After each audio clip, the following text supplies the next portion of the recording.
Fatima, anong pakiramdam mo tungkol kay Sir Nicasio na muling ikakasal?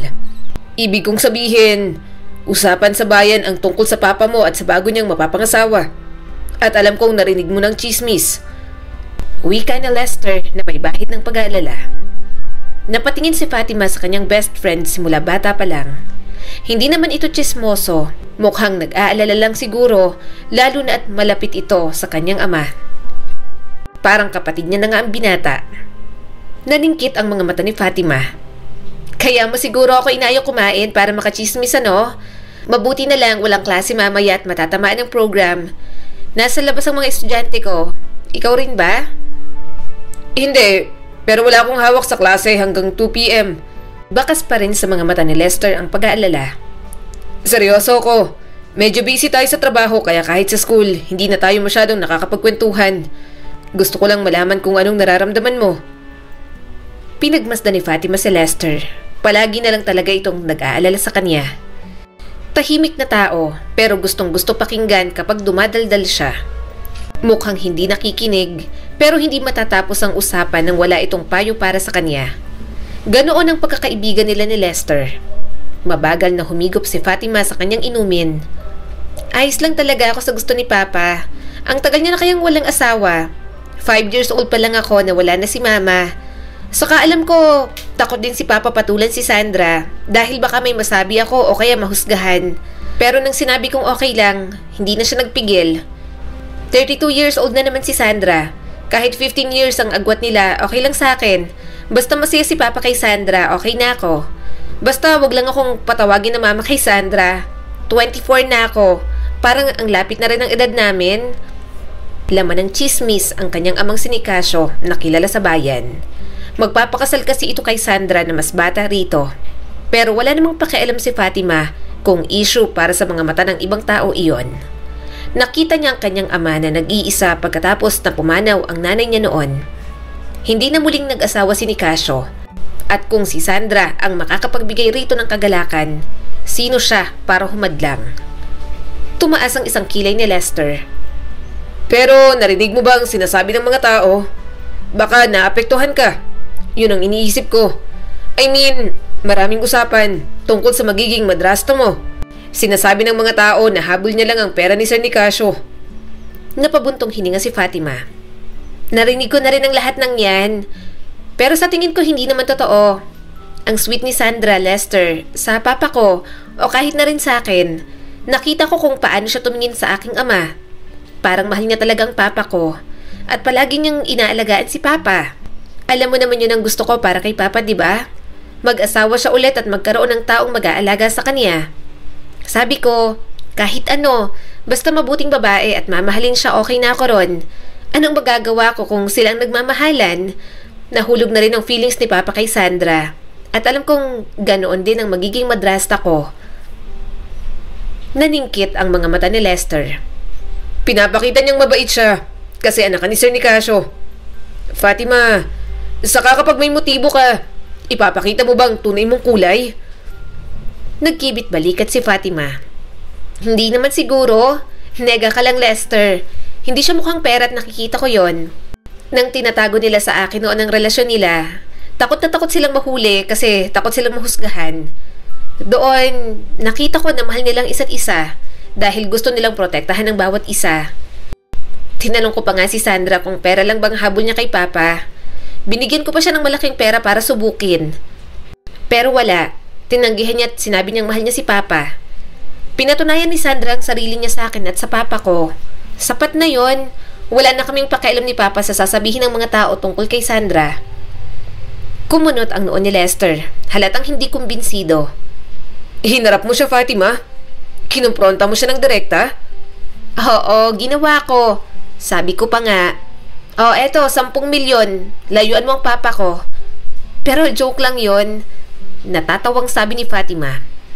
Matabang naman siyang tiningnan ni Lester. Puro ka biro. Hindi ka naman tumatawa. Puna ni Fatima rito. Umiwas ng tingin ng binata. Ikaw lang naman ang kayang magpangiti at magpatawa sa akin. Siyempre, favorite person mo kaya ako. Kahit lagi kang nagsusungit, alam kong hindi mo ako matitiis. Saad pa ni Fatima. Umismid naman si Lester. Kumain ka na dyan. Wala namang sense ang mga sinasabi mo. Huminga siya ng malalim. Huwag ka na kasing mag-alala. Okay lang kami ni Papa. Tiniyak naman sa akin ni Sandra na mahal niya ang Papa ko. At sa totoo lang, naniniwala ako sa kanya. Ang bait-bait niya kaya. Kinuha ni Lester ang mga mushroom sa plato niya at diretsong kinain. Alam ng binata na hindi siya kumakain ng mushrooms. Hindi naman siya allergic pero naduduwal siya kapag kumakain ng kahit anong klaseng kabute. Kinakain niya naman ang pagkain kapag may mga mushroom na kasama pero talagang tinatanggal niya. Hindi niya kayang kainin ng puro. Basta masaya kayong mag-ama, hindi na ako mag-aalala. Sabi ni Lester pagkatapos ngumuya. Ang pinag-aalala ko lang, baka ibang epekto sa'yo ng chismis, Fatima. Kilala kita. Mabilis kang magpa-apekto sa sinasabi ng ibang tao kahit sabihin mong hindi. Sabi nila, walang bata, magandang babae ang magmamahal kay Sir Nicasio. Iniisip nila na masyado nang matanda, masyadong hindi kaakit-akit ang papa mo. Wika ni Lester, parang ayaw pang iparating sa kanya. Mahinang tumawa si Fatima. Ayaw mo pang sabihing sinasabi ng mga tao na pangit kami ni Papa. Alam na namin yun. Kumunot ang noo ni Lester. Huwag mong sabihin yan.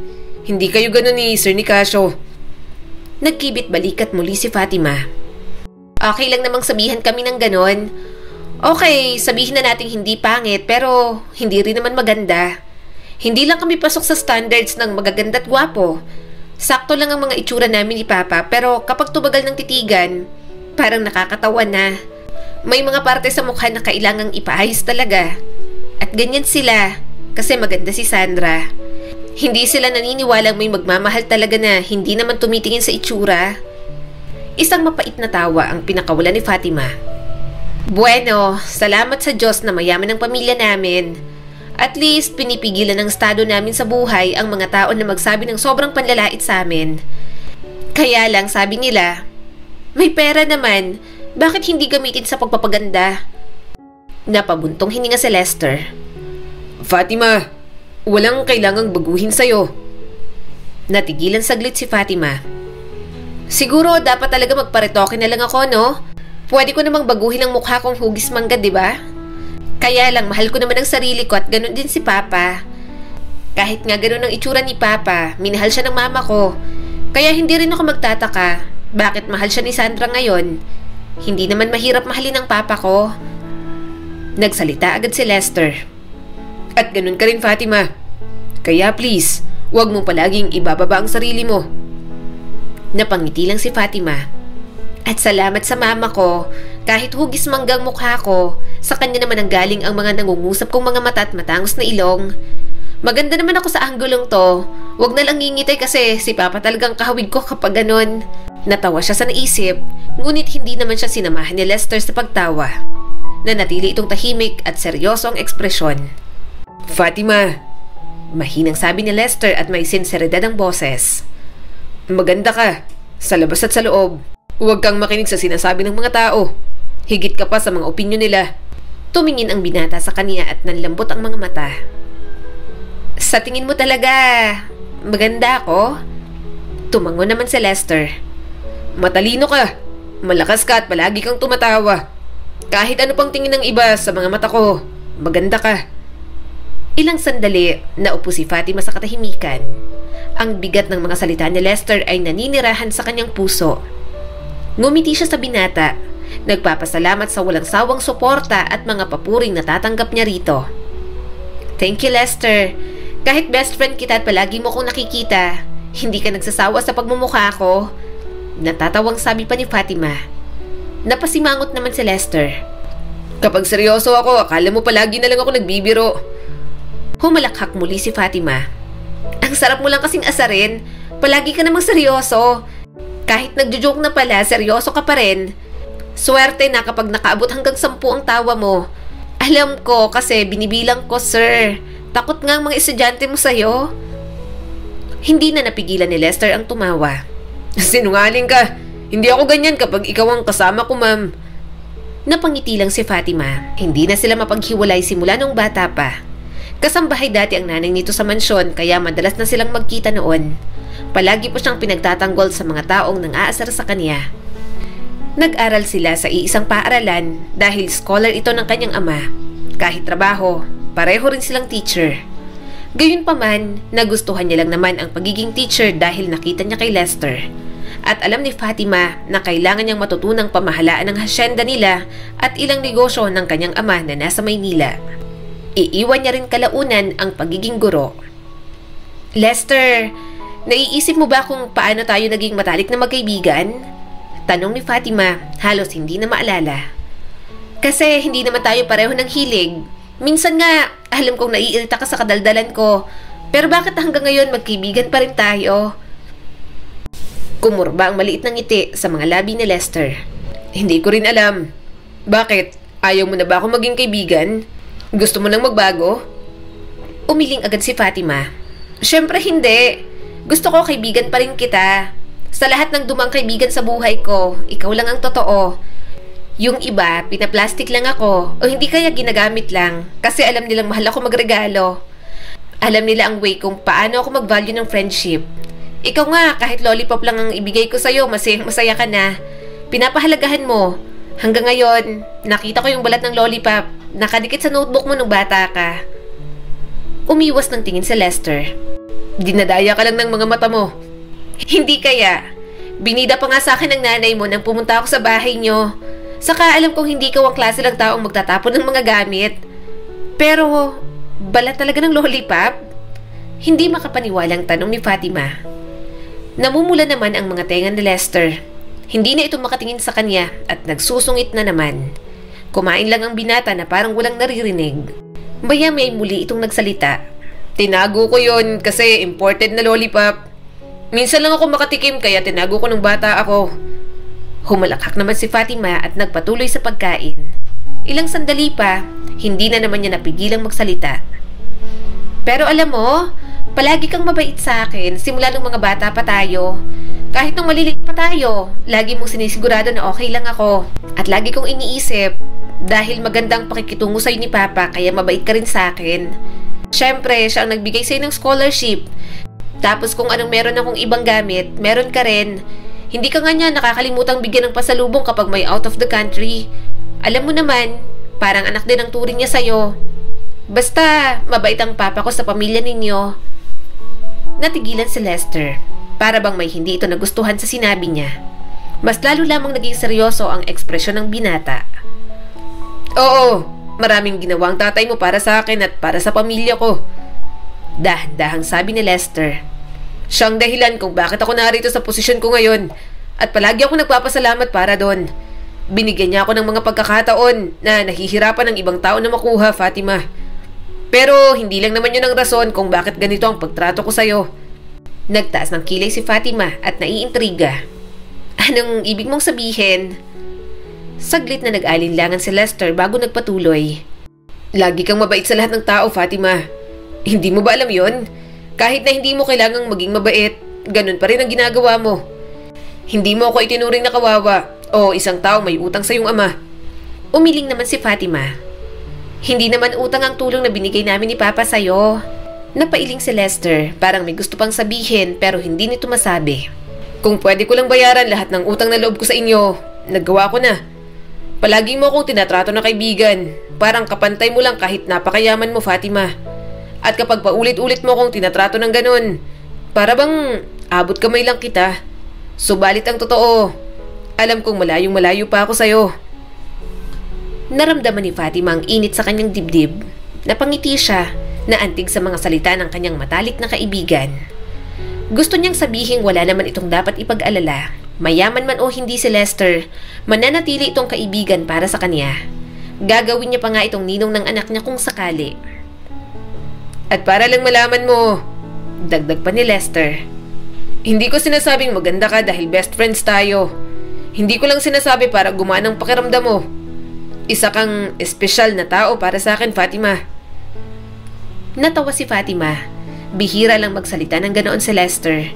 Kaya masaya siyang mapakinggan ang lahat ng yon. Silang dalawa na lang ng papa niya sa buhay, kaya nang dumating si Lester, tinuring niya na agad itong kapatid at parang pamilya. At naniniwala siya na masasaya ang buhay dahil dadagdag na sa pamilyang yun si Sandra. Congratulations, Papa! Masaya po ako para sa inyo ni Sandra. Nakangiting bati ni Fatima at niyakap ang kanyang ama.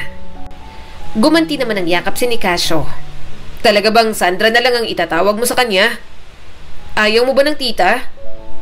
Natawa naman si Fatima. Napag-usapan na po namin yan. Mas komportable naman din po siya sa first name basis. Napailing naman si Nicasio. Sige, kayo nang bahala. Kayong dalawa, hindi ko kayo maintindihan. Sige po, balik na ako sa upuan ko. Natatawang sabi ni Fatima. Mamaya pabalik na po si Sandra.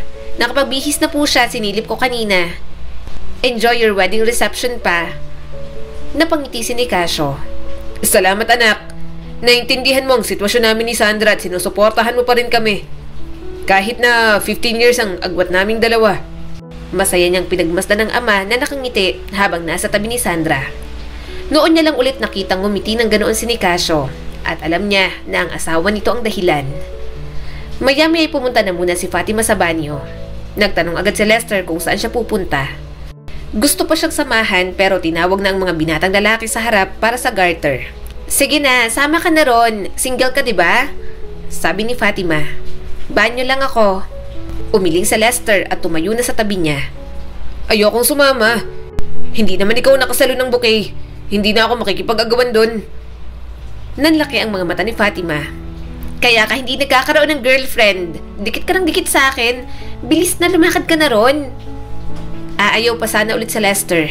Kaso hinila na ito ng kanyang ama. Natawa na lang siya nang makita niyang napabusangot ang binata. At kahit hindi ito nakipag-agawan, sa kaibigan niya pa rin nahulog ang garter. Mas lalo siyang natawa at pumunta sa banyo. Nasa dulong cubicle si Fatima nang may pumasok na mga babae. Narinig niyang nag-aayos ang mga ito. Mag-aasikaso na sana si Fatima sa pagtayo, pero natigilan siya sa mga salitang lumabas mula sa mga ito. Nakita mo ba yon? Hanggang ngayon hindi ko pa rin maintindihan kung anong pumasok sa utak ni Sandra. Bakit niya pinatulan ng matanda na yon? Tanong ng babae. Sa tingin ni Fatima, mga guest din sa kasal ang nag-uusap. Sa side ni Sandra, dahil mukhang kilalang kilala ng mga ito ang asawa ng kanyang papa. Tumawa ang isa pang bisita. Baka naman sa pera. Hindi naman sumang-ayon ang kausap nito. Hindi. Mukha namang hindi. Career woman naman niyang si Sandra. Mahal niya lang talaga si Nicasio. Rinig ko, umiyak pa raw sa ate niya para tanggapin lang na ikakasal sila ni Nicasio. Hindi nga kasi matanggap ng ate ni Sandra na matanda na yung boyfriend. Ipinaglaban ni Sandra yung pangit na yon. Baka mamaya, ginayo mo lang si Sandra kaya ganyan siya. Pinisil ni Fatima ang mga daliri. Masaya siyang marinig na mahal talaga ni Sandra ang kanyang ama. Gayunpaman, nasasaktan siya sa mga pandalait na sinabi ng mga ito kay Nicasio. Nagsalita muli ang bisita. Siguro nakahanap lang ng father figure. Ewan ko, mukhang maalaga at mapagmahal yung Nicasio kahit pangit. Alam mo naman si Sandra, madaling mahulog sa mga ganon. Kasi nga ulila sila ng ate niya, hindi ba? Kulang sila sa aruga at pagmamahal. Kaya marupok kapag pinakita ng pagmamahal. Halata ang pagkabigo sa boses ng kasama nito. Ay, ewan ko ba? Baliw si Sandra, hindi nag-iisip na huhusgahan siya. Sasabihin, pera lang ang habol niya ron kay Nicasio. Ang ganda-ganda niya eh. Tapos babagsak lang sa itsura na yon. Siguro, ang nasa isip ng mga tao, kapag mayaman talaga, madaling makahanap ng maganda o pogi. Isipin pa nilang oportunistang kaibigan natin, eh hindi naman siya ganon. Mahinang napabuntong hininga si Fatima. Husgahan man ng mga tao si Sandra, ang mahalaga, kasama nito ang taong mahal. Sigurado siyang kahit mas matanda ang papa niya, mamahalin ito ng sobra si Sandra. Okay naman ang mga naririnig ni Fatima sa mga ito. Malinaw sa pangiinsulto. Yun nga lang, talagang may narinig pa siya sa dalawa tungkol sa kanya. Nakita mo ba yung anak na babae ni Nicasio? Yung nag-message kanina sa unahan? Napaka-tsaka. Kaloka. Teacher pa yung salagay na yun na. Mabuti, hindi natatawa ang mga estudyante ron. Ang haba kaya ng baba. Natatawang sabi ng babae. Humalo din sa tawanan ang kasama nito. Baka pogi din ang nais ng anak kapag nag-asawa. Gaya nga ng sabi mo, may pera naman. Kapag may lalaking mukhang pera at ganyang babae, syempre papatol na yan. Nanikip ang dibdib ni Fatima pagkatapos marinig ang mga yon. Hindi naman siya ganong klase ng babae. Hindi niya sisilawin ang isang lalaki sa kayamanang mayroon siya para lang patulan siya. Naghahanap din naman si Fatima ng totoong pag-ibig. Hindi mahalaga kung pogi o hindi. Ang mahalaga sa kanya, matino at talagang mamahalin siya. Maya-may lumabas na rin si Fatima sa banyo. Mahina pa siyang napatili nang makita si Lester sa labas. Mukhang hinihintay talaga siya ng binata. "Ang tagal mo," mahinang sabi ni Lester. Umayos naman agad si Fatima para hindi nito mapansin ang mood niya. "Bakit ka ba nandito? Hindi ko naman sinabing hintayin mo ako ah. Saka, ikaw ang nakasalo ng garter. Huwag mong sabihing tinakasan mo." Pero hindi pinansin ni Lester ang sinabi niya. Anong problema?" Umawang ang bibig ni Fatima. Hindi makapaniwala na talagang nahalata agad ng kaibigan kapag may problema siya. "Wala naman akong problema. Bakit ako magkakaroon ng problema? Kasal ng papa ko at nakikita ko siyang masaya." Lumingon si Lester sa hall na para bang may tinitingnan ito bago bumalik ang tingin sa kanya. "Gusto mong umalis muna tayo sa party?" Sandali siyang hindi nakasagot pero yun talaga ang gusto niyang gawin. "Baka hanapin ako ni Papa, pero wala na naman akong part sa party." Hinawakan ni Lester ang kamay niya at marahan siyang hinila. Namalayan na lang ni Fatima, nakaupo na sila malapit sa pool. Pareho lang silang tulala, parang pinapakinggan pa ang ingay at tawanan sa hall. "Bakit nag-ibang mood mo? May ginawa ba sa'yo ang mga babaeng naunang lumabas kanina sa banyo?" Maingat na tanong ni Lester. Marahan namang umiling si Fatima. "Wala naman silang ginawa sa akin. Pagod lang siguro ako kaya nawala ako sa mood." Muli silang natahimik. Sumandal si Fatima sa balikat ni Lester. Napabuntong hininga na lang siya, pilit na tinatanggal ang bigat sa dibdib. "Sa tingin mo, magkakaroon kaya ako ng asawa na pogi?" Tanong ni Fatima at umayos ng upo. "Kapag naging pogi ang makakatuluyan ko, questionable ba talaga?" Kumunot naman ang noo ni Lester. "Pogi? Akala ko ba hindi ka tumitingin sa panlabas na kaanyuan?" "Hindi nga." Napasandal si Fatima. "Naisip ko lang, paano kung sobrang pogi ng mapapangasawa ko? Mahuhusgahan din ba siya na pinatulan ako? Naisip ko lang kasi ang sitwasyon ni na Papa at Sandra. Ganon sila, kaya naisip ko kung sakaling may magkagusto sa akin na pogi, nakakatawa ba yon?" Biglang nagtanong si Lester na hindi niya inasahan. "Pogi ba ako?" Seryoso pa siya kanina pero bigla na lang siyang natawa. Tiningnan niya si Lester. Moreno ang binata at masasabi niya talagang may itsura. Hindi mamasel pero halatang batak ang katawan dahil sanay nga sa trabaho simula ng bata pa lang. Pogi naman si Lester pero alam ni Fatima na kung ihahanay ang binata sa talagang mga pogi, hindi ito kapansin-pansin at talagang walang dating. Gayunpaman, napakabait naman ni Lester, kaya lamang na talaga ito. "Pogi ka naman," nangingiting saad ni Fatima. Umismid naman sa Lester. "Parang napilitan pa." Bahagyan niyang sinundot ang tagiliran nito. "Hindi ka naman pangit, saka pogi ka pa rin. Best friend kaya kita." "Bakit mo ba naitanong yun?" Seryoso na ulit na tanong ni Lester. "May gusto ka na ba at nagagwapuhan ka?" Kapag mahal para kay Fatima, magagwapuhan pa rin siya kahit anong maging itsura. Naisip niya lang naman na paano nga kung may pumatol sa kanya na sobrang gandang lalaki. Hindi siya matatakot mahusgahan dahil sanay na naman siya. Nag-aalala lang siya para sa lalaking papatol sa kanya. Kaya simula ng gabing yon, ipinangako ni Fatima sa sarili na itsurang akma lang din sa itsura niya ang kanyang hahanapin. Umiling agad siya. "Wala pa. Hindi pa naman ako nai-in love. Saka kapag feel ko may love life na ako, ikikwento ko naman sa'yo yon." "Talaga?" Tanong pa ng binata. Tumangon naman si Fatima. "Oo naman. Hindi naman pwedeng kay Papa ko ikwento, diba? Dapat sa best friend." Natawa si Lester na parang hindi makapaniwala. "Hanggang best friend lang ba talaga?"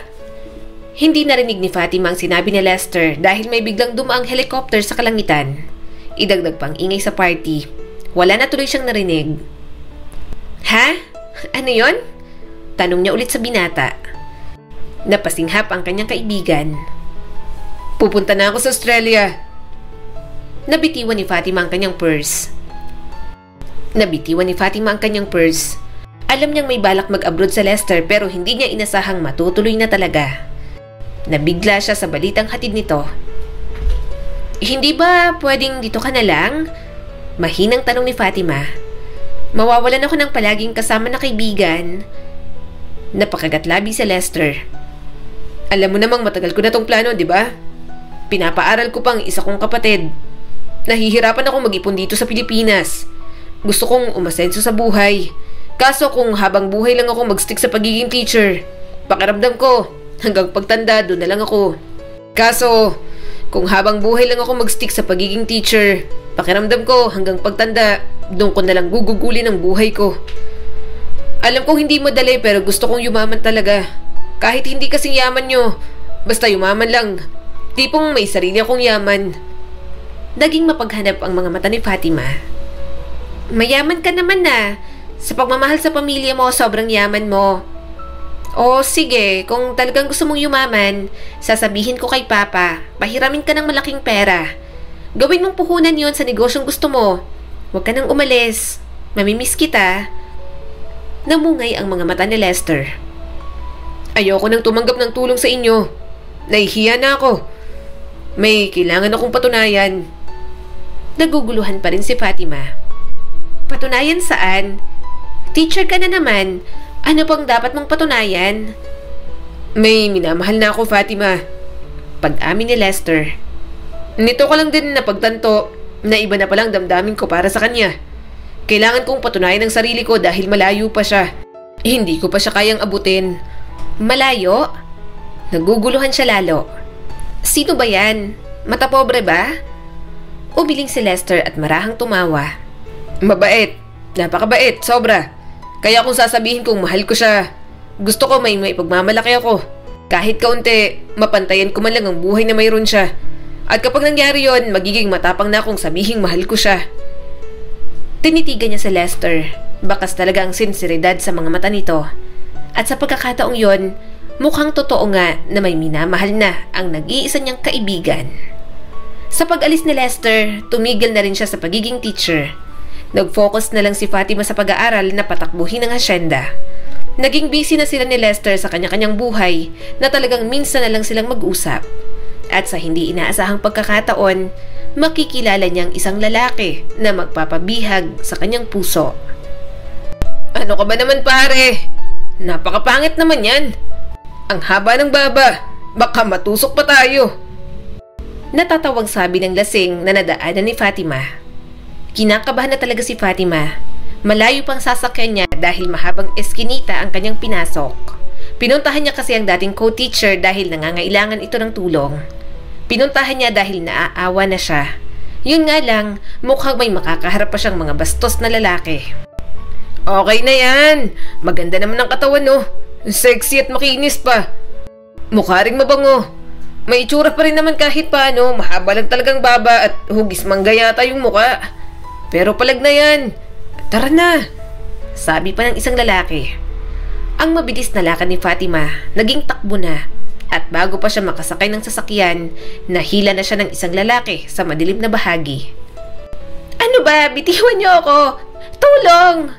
Tinakpan agad ng isang bibig niya. Nanlaki ang mga mata nito at ngumisi. Sisigaw ka pa? Huwag kang maingay. Hindi ka namin sasaktan. Papaligayahin ka namin. Tumulo ang mga luha ni Fatima. Pilit siyang nagpumiglas sa dalawang lalaki pero walang magawa iyon. Akala niya, mapupunta na talaga siya sa masasamang tao na kumuha sa kanya. Nang bigla na lang may humila sa damit ng lalaking nakadiin sa kanya. Namalayan na lang ni Fatima na sinasapak na ng lalaking nagligtas sa kanya ang mga ito. Napasigaw siya ng muntik pang masaksak ang estranghero. Dahil sa kalasingan at lakas din ng taong tumulong sa kanya, hindi na rin nakalaban ang mga ito. Miss, naggalaw ka ba? Anong ginawa sa'yo? Tanong nito sa kanya. Nanginginig ang mga kamay ni Fatima pero nakuha niya pa rin magsalita. Wala. Salamat. Salamat at dumating ka. Pinunasan nito ang pawis. Dalhin mo ng mga siraulong to sa mga pulis. Baka makabastos pa ng ibang babae. Kaso, hindi yun inintindi ni Fatima. Mabilis siyang kumuha ng panyo sa bag niya at inabot sa binata. Nanginginig pa ang kanyang mga kamay, kaya napatas ito ng kilay. Salamat sa pagtulong. Mahina niyang sabi at inabot ang panyo. Tinanggap naman ito yon. Fatima? Aha? Ipinahid nito ang panyo sa pawis. Nakaborda sa panyo mo. Halika na sa police station. Sasamahan na kita. Tumango naman siya pero hindi niya to napigilang tanungin. Ay, ano nga palang pangalan mo? Lumingon muli ang binata sa kanya, sabay malawak ng ngumiti. Marvin Acosta. Ako si Marvin. Simpleng estranghero lang dapat si Marvin na tinulungan siya. Subalit ang hindi alam ni Fatima, iyon na pala ang magiging simula ng pagbabago sa takbo ng kanyang buhay. Nasundan ang mga pagkikita nila ni Marvin. Gusto niya kasing bumawi sa binata na agad naman itong pinauunlakan palagi. Hanggang hindi nila namalayan na nagiging malapit na sila sa isa't isa. Bumibilis ang tibok ng puso ni Fatima habang tumatakbo palayo. Litong-lito na siya sa mga ipinapakita ni Marvin. Kaka-confess lang ni Marvin sa kanya sa gitna ng kanilang karaniwang tambayan. Ako? Gusto niya? Nakakabigla. Ano yon? Bakit bigla na lang siyang aamin ng ganon habang nagtatawanan kami? Gulong-gulo niyang tanong sa sarili.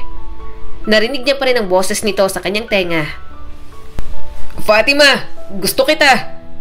Manahimik ka, Marvin! Pero ayaw talagang tumigil ng binata. Fatima!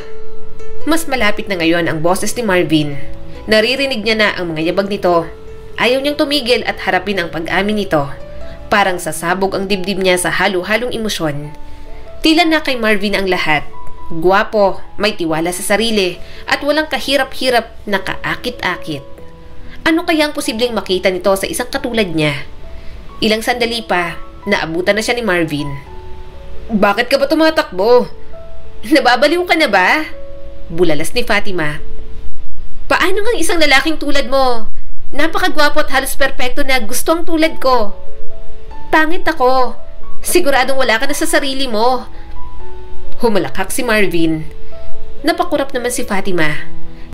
Natulala siya sa pagtawa sa halip na pagtanggi ang inaasahan niya. Ano? Nanginginig ang boses na tanong niya. Pangit nga sabi ako. Mukhang manggang mukha ko at mahabang baba ako. Fatima, sabi ni Marvin, ang mga kamay nito ay marahang nakahawak sa mga braso niya. Hindi ka pangit. Gusto kita dahil sa puso mo. Mabait ka, maalaga at totoo kang tao. At ano naman kung mahaba ang baba mo? Ang ganda nga. Natuyo ang bibig ni Fatima. Pero hindi ko maintindihan. Ikaw si Marvin. Yan, ganyan ka. Pwede kang magkaroon ng kahit sino. Bakit ako ang pipiliin mo? Ngumiti si Marvin. Dahil nakikita kita. Hindi lang sa itsura mo kundi sa lahat ng pagkatao mo. At gusto ko lahat sa'yo. Hindi ako naghahanap ng perpekto. Naghahanap ako ng taong makakasama ko ng totoo. Isang taong hindi nagtatago kung sino sila. Kumakabog pa rin ang puso niya. So, gusto mo ako? Talaga? Tumango si Marvin at kumikinang ang mga mata sa saya. Oo, gusto kita. At gusto ko ng pagkakataon na patunayan tong nararamdaman ko kung papayagan mo ako. Hindi inaasahan yun ni Fatima.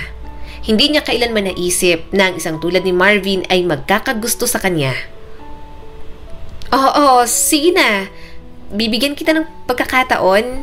Mahinang sabi ni Fatima. Simula ng araw na yon, naging iba na talaga ang pagtingin niya kay Marvin. Gustong-gusto niyang magkwento kay Lester dahil best friend niya ito. Gayunpaman, dahil lalaki ang kanyang kaibigan, may mga bagay pa rin talaga na nahihiya siyang ikwento. Hanggang dumating ang araw na sinagot niya na si Marvin. Naging okay naman itong boyfriend sa kanya. Palagi siyang inaalagaan at ramdam niyang mahal talaga siya. Kahit galing sa mahirap na pamilya si Marvin, marunong itong rumespeto at talagang hindi bastos sa harap ng kanyang papa. Marvin, ito si Papa. Alam kong kilala mo na siya. At ito naman si Sandra, asawa ng papa ko. Nakangiting pakilala ni Fatima. Tinanggap ni Marvin ang kamay ng kanyang ama at ni Sandra. Maayos naman ang naging dinner nila. Maasikaso rin si Sandra. Talagang sanay na sa pagiging may bahay. Kaya kahit mas bata ito ng 15 taon sa kanyang ama, hindi niya ito nakaaway kahit minsan. Nakikita niya naman kasing mahal nito si Nicasio. Mas masaya pa lalo na't ipinagbubuntis na ni Sandra ang kanyang kapatid. Talaga, Papa? Sobrang saya ko po. Hindi ko inasahang magkakaroon pa po ako ng kapatid. Medyo naluluhang sabi ni Fatima. Mahina namang tumawa si Sandra. Ako nga rin. Alam mo, na-excite na talaga ako. First time ko to kaya medyo kinakabahan rin. Natawa naman si Nicasio at hinaplos ang tiyan ng asawa. Nandito kami, mahal. Alam namin na mahirap ang mga anak. Pero susuporta kami sa'yo palagi. Mas lalo siyang napangiti. Napakalambing ni Sandra. Nakikita niya ang tunay na saya sa mukha nito. Talagang masaya ito kung ano man ang buhay na ibinibigay ng kanyang ama. Talaga bang mas bata ang asawa ng papa mo, Fatima? Tanong ni Marvin habang hinahatid niya ito palabas ng hasyenda. Nagulat ako na halos magkasing edad lang kami. Tumango naman si Fatima. Oo, mas bata si Sandra. Kaya nga hirap din akong tawagin siyang tita o mama. Bakit? Awkward ba? Marahang umiling si Marvin. Hindi naman. Tipid siyang napangiti. Marami silang pinagdaanan ng papa ko, lalo na yung si Sandra. Mas maraming natanggap na panghuhusga kahit kanino ng pinakasalan ng papa ko. Maraming nagsasabi na pera lang ang habol niya. Pero hindi yung totoo, Marvin. Hindi naman siya maluho. Talagang mahal niya lang si papa. At hindi niya na inisip kahit malayo ang agwat ng mga edad nila. Kaya sinuportahan ko na lang din. May kung anong kislap ang dumaan sa mga mata ni Marvin. Kung ganon, grabe pala magmahal si Sandra. Kakaiba rin. Mabuti, hindi naghahanap ng mas bata. Natawa naman si Fatima. Bakit naman maghahanap pa siya? Ang swerte niya na kaya sa papa ko. Saka sure ako, hindi na maghahanap yon. Magkakaanak na nga sila ni papa. At excited na rin ako sa kapatid ko. Napatingin si Fatima kay Marvin na mukhang malalim ang iniisip. Masaya siya na kinikilala nito ang kanyang pamilya. Lumipas ang mga buwan, nag-propose na sa kanya ng kasal si Marvin. Tinanggap niya na rin naman dahil buntis na siya. At ito lang din naman ang nakikita niyang makakasama na bumuo ng pamilya. Yun nga lang, may magbabalik sa buhay ni Fatima at hindi niya inasahan ang dala nitong katotohanan. Fatima, pakiusap. Basag ang boses ni Lester at halata ang desperasyon. Please, huwag mo siyang pakasalan. Napakurap si Fatima at nagulat sa sinabi ng kaibigan niyang kababalik lang. Inimbitahan niya ito sa kasal kahit parang imposibleng makauwi. Pero umuwi talaga ito kahit hindi bakasyon. At nalaman niya pa sa kapatid ni Lester na ginamit ng binata lahat ng ipon para bayaran ang kontratang hindi tinapos. Umuwi si Lester para sa kasal niya, pero mukhang hindi para dumalo, kundi para pigilan siya. Ano? Lester, anong pinagsasasabi mo? Naguguluhan at naiinis na si Fatima. Bakit hindi ko pakakasalan si Marvin? Marahas na umiling si Lester. Ang kamay ay nakahawak sa braso niya. Hindi, Fatima. Hindi mo naiintindihan. Ang babaeng minamahal ko. Ang dahilan kung bakit nagsisikap ako ng ganito ay ikaw. Ikaw palagi, Fatima. Mahal na mahal kita. Matagal na. Pero wala akong lakas ng loob dahil wala pa akong malayong nararating sa buhay. Kaya ni Sir Nicasio ang dahilan kung bakit naging maayos ang buhay ko. Kaya hirap na hirap akong patunayan ang sarili ko. Hindi ko magawang humarap ng ganito pa lang. Binawi niya ang braso at umatras. Ano? Lester, hindi. Hindi ko maintindihan. Best friend lang ang turing ko sa'yo. Parang kapatid ka na sa akin. Napuno ng luha ang mga mata ni Lester. Alam kong hindi mo ako nakikita higit pa sa kaibigan. Pero matagal na kitang minamahal. Nang malaman kong ikakasal ka na kay Marvin, hindi na ako makapag-isip ng tama. Umuwi agad ako, Fatima. Hindi ko kayang manatili sa ibang bansa at panoorin kang magpakasal sa iba. Gayong mahal na mahal kita. Napapikit si Fatima. Hindi niya alam kung ano ang dapat isipin. Hindi niya alam kung anong dapat na maging tugon sa sinabi ni Lester. Nabasag ang boses ng binata habang humahakbang papalapit sa kanya. Please, huwag mo nang ituloy. Please, umurong ka na lang sa kasal. Sumama ka sa akin. Pinapangako ko. Papasayahin kita araw-araw. Nahigit ni Fatima ang hininga habang papalayo. Lester, tumigil ka. Ayokong marinig to. Hindi kita mahal. Mahal ko si Marvin. Siya ang mapapangasawa ko. Kailangan mong tanggapin yon. Nalukot ang mukha ni Lester habang tumutulo ang mga luha. Pakiusap, Fatima. Pakinggan mo lang ako. Lagi ako nasa tabi mo. Hindi mo ba nakikita? Mamahalin kita ng higit pa sa Marvin na yon. Huwag mo siyang pakasalan. Naramdaman ni Fatima ang pag-alab ng galit sa loob niya. Lester, itigil mo ng pagiging desperado. Kahit hindi dumating sa buhay ko si Marvin at inamin mong mahal mo ko, mananatiling kaibigan, parang kapatid lang ang turing ko sa'yo. Kahit alam kong mahal na mahal mo ko, hindi yun magbabago. Nagmamalasakit ako sa'yo, ngunit hanggang dun ka lang sa'kin. Isang kaibigan lang. Bakas naman ang sakit sa mga mata ni Lester at nanginginig ang mga balikat. Fatima.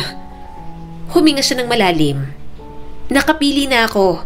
Si Marvin ang gusto kong makasama. At buntis na ako. Magkakaroon na kami ng anak, Lester. Napaluhod si Lester at umalingaw-ngaw ang hikbi nito sa maliit na silid. Fatima, please wag mo siyang pakasalan. Mahal kita. Kailangan kita sa buhay ko. I'm sorry, Lester. Bulong niya at puno ng emosyon ng boses. Pero hindi kita mapipili. Si Marvin ang pipiliin ko. Maghanap ka na lang ng iba. Magmahal ka ng ibang babae. Yung mas maganda, mas matalino at mas kaya kang mahalin. Please, wag na ako. Simula ng araw na yon, hindi na muling nakita ni Fatima si Lester. Nasaktan niya ang damdamin nito, kaya inasahan niyang mawawalan talaga siya ng matalik na kaibigan. Gayunpaman, nagpatuloy siya sa buhay kasama si Marvin. Pero kahit punong-puno ng saya, palagi talagang may sunod na lungkot. Nalaglag ang baby ni Fatima. Pakiramdam niya, yun ang pinakamalungkot na bahagi sa kanyang buhay. Hindi niya matanggap na nawalan siya ng anak. Subalit sa tulong na rin ng asawa niya at mga taong nagmamahal sa kanya, muli siyang nakabangon sa trahedyang iyon. Nahirapan ang magbuntis si Fatima pagkatapos nun, kaya palagi siyang humihingi ng tawad kay Marvin. Hindi naman siya nito sinisisi at palaging naiintindihan ang sitwasyon niya. Mabuti na lang, inaaliw siya ng kapatid niyang si Terence. Hindi rin naging malungkot ang mansyon kahit nawalan siya ng anak. Yun nga lang, ang masayang pamilya na mayroon siya, mukhang hindi katulad ng inaakala ni Fatima. Marvin? Usal ni Fatima nang makapanyang walang asawa niya sa kanyang tabi. Alauna na ng umaga.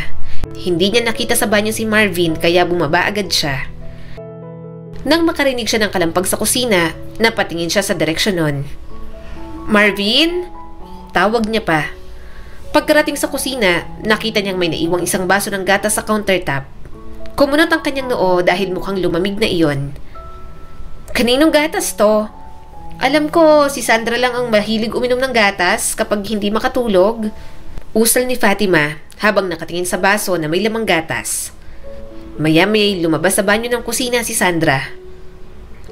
Akin yan. Tipid siyang umiti. Hindi ka makatulog?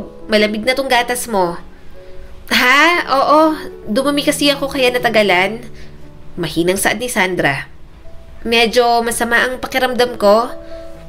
Napatingin siya sa asawa ng kanyang ama. Medyo pawisan ito at parang hinihingal pa. Isip niya na lang na baka talagang masama ang pakiramdam nito. Kaya lang, napatingin siya ng may maliit na pulang marka sa parteng dibdib nito. Lihim na lang siyang napatawa. Ayaw niya namang tanungin kung saan ito nakuha iyon. Alam niya namang sinikasyo lang ang may gawa nun sa asawa. Oo nga pala, nakita mo ba si Marvin? Tanong niya kay Sandra. Kaya ako bumaba, nagising ako, wala ang asawa ko sa tabi ko. Umiwas ng tingin si Sandra. Hindi ko napansin. Sige, balik na ako sa kwarto namin ni Casio. Good night. Napangiti naman si Fatima. Good night din. Napabuntong hininga na lang siya sa pag-alis ni Sandra. Hahanapin niya muna ang kanyang asawa hanggang sa nakita niya itong pabalik na sa mansyon. Humalukip-kip si Fatima. Saan ka ba nagpunta? Anong oras na? Bigla kang nawawala sa tabi ko. Mahina namang tumawa si Marvin. Sorry na, Fatima.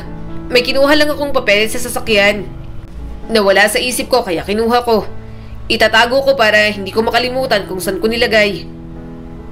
Mataman niya itong tiningnan pero bumaba ang tingin niya sa mga labi ni Marvin. Bakit may sugat yan? Medyo pulang mga labi mo? Eto ba? Saad ni Marvin. Nakagat ko kanina kaya nagkasugat. Halika na. Bumalik na tayo sa bahay. Matulog na ulit tayo. Lahat ng mga napansin ni Fatima, hindi niya masyadong pinag-isipan ng masama.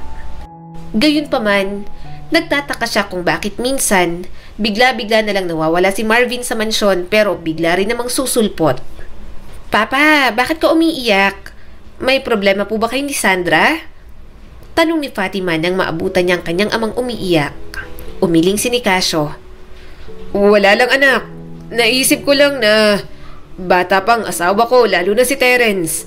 Matanda na ako at kapag nawala ako, wala silang makakasama. Kumunot ang noon ni Fatima. Papa, ano ka ba naman? Ikaw talaga, wag mo pong sabihin yan. Mukha ka nga lang 40 years old para sa akin. Still fit at malakas pa rin. Nakuha mo lang ang senior card mo, naiiyak ka na po agad. Natawa naman ang kanyang ama kahit may mga luha sa mga mata. Mahal na mahal kita anak. Mahal na mahal ko kayo ni Terence. Palagi mong tatandaan na mahal ko kayong mga anak ko kahit na ano. Napangiti si Fatima. Mahal na mahal niya rin si Nicasio. Naging mabuting ama ito sa kanya kaya lumaki siya ng maayos. Hindi niya ito ipagpapalit sa kahit na ano. Subalit ang hindi niya alam, yun na pala ang huling beses na malalambing niya ng ganoon si Nicasio. Papa? Papa, ano nangyari? Tulong! Papa! Hindi alam ni Fatima kung hahawakan niya ba o ano si Nicasio. Kapapasok niya lang sa mansyon, naabutan niya itong nasa sahig, walang malay at nakakalat ng pulang likido. Hindi niya alam kung anong nangyari pero mukhang nahulog ang kanyang ama sa hagdan. Lumitaw ang kanyang asawa na si Marvin. Mabilis itong dumalo sa kanila. Maya-maya nakita niya rin na pumasok si Sandra sa mansyon. Napaluhod ito sa sahig at humahagulgol ng malakas. Narinig niya rin si Terence na natataranta sa nakitang kalagayan ni Nicasio. Mabuti na lang at kinuha ito ng yaya nito. Hindi na maintindihan ni Fatima ang mga nangyayari. Maging si Sandra, namumugto ng mga mata at hindi na rin alam kung ano ang gagawin. Kaya malaking pasasalamat niya na nandoon si Marvin na nag-aasikaso ng lahat. Sa hindi inaasahang pagpanaw ni Nicasio, bahagyang naging malungkot ang bahay. Kung may tangi mang nagpapasaya sa kanya, yon ay ang kapatid niyang si Terence. Ate, wag ka nang umiyak. Naiiyak din ako. Miss ko na rin si Papa. Pero sabi ni Mama, kapag lagi ako umiiyak, nalulungkot lang si Papa. Kaya Ate Fatima, wag ka nang malungkot ha? Sabi sa kanya ni Terence. Marahan siyang tumango at niyakap ang kanyang kapatid. Pareho silang nalulungkot sa pagkawala ni Nicasio. Sayang lang at hindi na makikita ng kanilang ama ang paglaki ni Terence. Pero sa kabila ng pagluluksa, may malalaman siyang mga sikreto na magpapadurog ng labis sa kanyang puso. Ano ba Marvin? Lumayo ka sa akin. Ayoko na. Mariing saad ni Sandra. Natigilan si Fatima at mabilis na nagtago sa likod ng pasilyo. Hindi niya inasahan na maaabutan na mag-uusap ang dalawa. Hindi naman siya magugulat kung hindi niya nakitang dikit na dikit ang katawan ni Marvin sa likod ni Sandra. Tinutulak-tulak ni Sandra ang asawa niya at halatang galit. Huwag kang ang patawa Sandra. Ilang buwan na natin ginagawa to. Akala ko ba ako na gusto mo? Mapanuksong tanong ni Marvin. Mariin itong tiningnan ni Sandra. Wala akong sinabing ganyan. Tumigil ka na nga. Ayoko na nga sabi, di ba? Hindi ka ba natatakot na malaman pa ng asawa mo ang namamagitan sa atin? Humalakhak si Marvin. Namamagitan, Sandra? Ipagpatuloy natin to dahil alam kong gusto mo rin naman. Huwag ka nang magpigil. Wala nang ang asawa mo. Malaya ka na sa gusto mong gawin. Ano pa bang kinakatakot mo? Naninikip ang dibdib ni Fatima.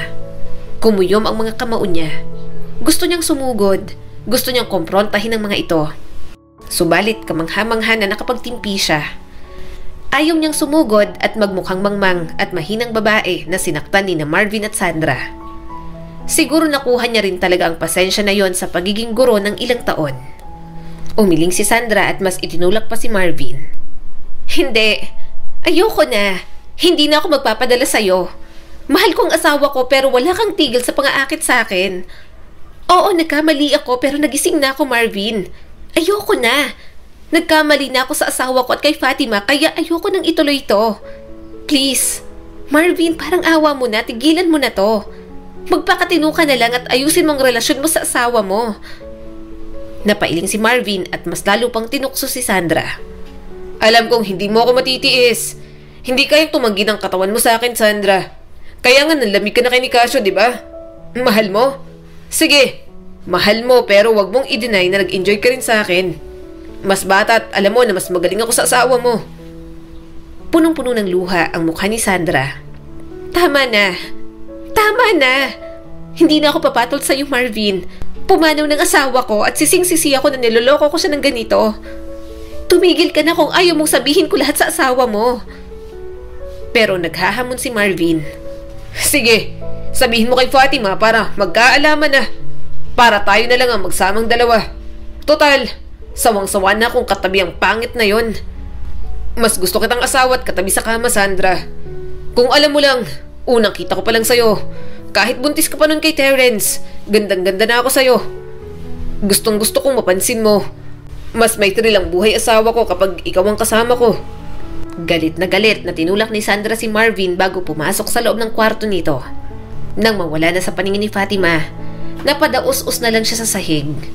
Tumutulo ang kanyang mga luha. Hindi niya man lang nahalata na may relasyon pala sina Sandra at Marvin. Subalit sa nakikita niya, si Marvin ang nagsimula ng lahat. Nararamdaman niya ang pagsisisi ni Sandra. Alam niya kasing mahal naman ito si Nicasio noon. Pero dumating ang walang hiya niyang asawa na sinira ang lahat at ginulo ang magandang pagsasama ni Sandra at Nicasio. At si Fatima, niloko at pinagdaruan ng walang kwenta niyang asawa. Hindi umuwi si Fatima kinagabihan. Wala siyang ibang ginawa kundi uminom sa labas. Nasa bahay niya mismo ang mga ahas at ang ugat ng problema. Hindi niya alam kung kaya niya pa bang manatili roon. Pero kailangan niya pa rin bumalik sa mansyon. Darating ang abogado ng kanyang ama. Kailangang nandoon silang lahat. Fatima, saan ka nagpunta? Bakit inumaga ka na? Malambing na tanong ni Marvin. Huwag mo akong kausapin. Nilagpasan niya ito. Nakita naman ni Fatima si Sandra. Bakas ang pag-aalala sa mga mata nito. Parang may gustong itanong, pero nang mapansin ang mood niya, hindi na nagtangka pa. Napalunok si Sandra at hindi makatingin sa kanya ng diretsyo. Nasa library si Attorney Cruz. Doon ko na siya pinatuloy dahil masyadong confidential ang pag-uusapan. Ate Fatima! Malakas na tawag ni Terence sa kanya at mahigpit na yumakap. Ate, nagising ako kanina. Pinuntahan kita sa kwarto niyo ni Kuya Marvin, wala ka naman. Saan ka pumunta? Dapat sabay tayong nag-breakfast. Alam mo, nagluto si Mama ng breakfast na favorite nating dalawa. Tipid na napangiti si Fatima. Hinaplos niya ang buhok ng bata. Tanging si Terence na lang ang nananatiling totoo sa kanya sa bahay na iyon. Simula sa araw na iyon, si Terence na lang ang ituturing niyang pamilya. Nagtipon-tipon na nga sila sa library. Doon, ipinaliwanag ng abogado ang tungkol sa last will and testament ng kanyang ama. Inaasahan ni Fatima na kay Sandra mapupunta ang lahat ng ari-arian ni Nicasio. Legal naman kasi itong asawa. Kaya nabigla na lang si Fatima nang marinig na sa kanya iniwan lahat ni Nicasio. May ibang mga ari-arian din para kay Terence kasama na ang mansyon. Subalit masigit pa rin ang para kay Fatima. Nagtataka siya kung bakit kahit isang kusing walang iniwan si Nicasio kay Sandra. At may nabubuo na agad sa isip niya. Subalit natigilan siya nang makita ang reaksyon ni Marvin. Attorney, anong sinasabi mong walang iniwan kay Sandra? Naiinis na tanong ni Marvin. Legal na asawa si Sandra ni Papa. Kaya dapat mapunta sa kanyang malaking porsyento ng mga ari-arian. Bakit ganun? Malamig na tiningnan ni Fatima ang asawa. Bakit ganyan ang galit mo? Kung makaasta ka parang ikaw ang nawala ng mana. Kumunot ang noon ni Marvin. Anong sinabi mo? Sumagot naman ang abogado. Mr. Acosta, legal na tagapagmana ang mga anak ni Nicasio Hidalgo. At bilang panganay na anak, kay Fatima mapupunta ang pinakamalaking porsyento ng inheritance ni Sir Nicasio. Tama ka. Dapat na may makuha ang legal na asawa. Pero bago nawala si Sir Nicasio, ginawa niya ng last will and testament nito na nagsasabing walang matatanggap na kahit na isang kusing si Sandra. At si Terence, dahil bata pa, mahohold muna ang lahat ng pamana sa kanya. Pero may seek ng legal guidance. Si Sandra ang guardian ng bata. Pero binilin din ni Sir Nicasio na si Fatima ang may control sa lahat hanggat hindi pa nagiging legal age si Terence. Pero pwede namang ipaglaban ni Sandra ang rights niya kung mag-a-appeal siya sa korte. Marahang umiling si Sandra. Hindi, okay na ako. Ito ang desisyon ni Nicasio kaya irerespeto ko. Hinampas ni Marvin ang mesa. Sandra, ano ba? Huwag kang pumayag ng ganyan. Mag-asawa kayo at may anak pa. Napatingin siya kay Sandra. Gusto niyang magtiwala rito, pero pagkatapos ng mga nakita at narinig niya, parang hindi niya nakaya. Sinira na nito ang kanyang tiwala at niloko pa siya. Hindi niya alam kung kaya niya pa bang magpatawad. Pero ang mas pinagmamasdan ni Fatima, ang asawa niyang si Marvin. Hindi niya alam pero parang napakarami nitong tinatago. Nang malaman ng asawa niyang siya ang magmamana ng lahat, mas naging extra sweet ito. Sinasakyan niya na lang pero sukang-suka na siya. Mas lalo pa itong ginanahan nang malipat na sa pangalan niya ang mga ari-arian. Mukhang pera? Usal ni Fatima nang makaalis ito. Makakaganti rin ako sa iyong walang hiya ka. Naghihintay lang ako ng panahon, Marvin. Marami pa akong gustong malaman sa'yo. Napapagod na siya. Gusto niya nang hiwalayan ng tuluyan si Marvin.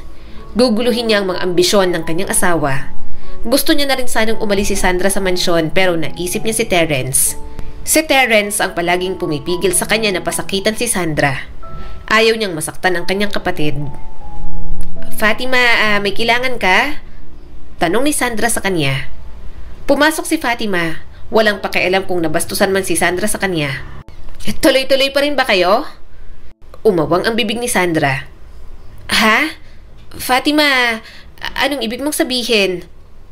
Natawa siya ng mapait. Ano? Maang-maangan? Sa bagay, sa ganyan ka naman magaling. Kunwari walang alam pero traidor, malandi at ahas. Nanginig ang mga labi ni Sandra. Fatima, hindi ko alam. Malakas niya itong sinampal. Ano? Hindi mo pa rin alam? Lumandas ang luha sa pisngi ng asawa ng kanyang ama. I'm sorry. Tinigil ko na. Alam kong mali. I'm sorry. Namuo ang mga luha ni Fatima. Pwede ba? Huwag kang magbait-baitan dito. Huling-huli ko na kay ni Marvin. Matagal ko nang alam at matagal na akong nagtitimpi. Nasa mga mata ni Sandra ang pagmamakaawa. Sorry. Sorry kung nasaktan kita. Kung ginawa ko yung kasamang asawa mo. I'm sorry. Mahina ako. Nagsisisi na ako sa mga ginawa ko sa'yo at kay Nicasio. Alam kong hindi niyo ako mapapatawad at ganun din naman ako. Hindi ko rin mapapatawad ang sarili ko. Pero sana hindi na madamay si Terence. Please, huwag mo sanang maisip na ilayo sa akin ang anak ko. Hindi ko kaya, Fatima. Mababaliw ako. Tumulo ang mga luha ni Fatima. Naging kabit si Sandra ng asawa niya pero mas masakit dahil asawa ito ng kanyang ama. Bukod doon, kahit madrasta niya si Sandra, kaibigan din ang turing niya rito. Nanikip ang dibdib ni Fatima. Sabihin mo nga sa akin, bago mawala si Papa, nalaman niya ba to? Nalaman niya ba na may ginagawa kayo ni Marvin? Alam niya, di ba? Umamin ka, Sandra. Mahal na mahal ka ni Papa kaya imposibleng wala siyang iwan sa'yo kahit isang kusing. Nanginig ang mga balikat ni Sandra sa pag-iyak bago tumango. Oo, nalaman niya. Nagalit siya pero tinago niya pa rin ang pag-aaway namin na yon. Pinatawad niya naman ako dahil nagsisisi naman talaga ako. Pilit akong bumabawi sa kanya. Kaso nawala agad siya. Nangako ako sa kanya na hindi ko nagagawin yon.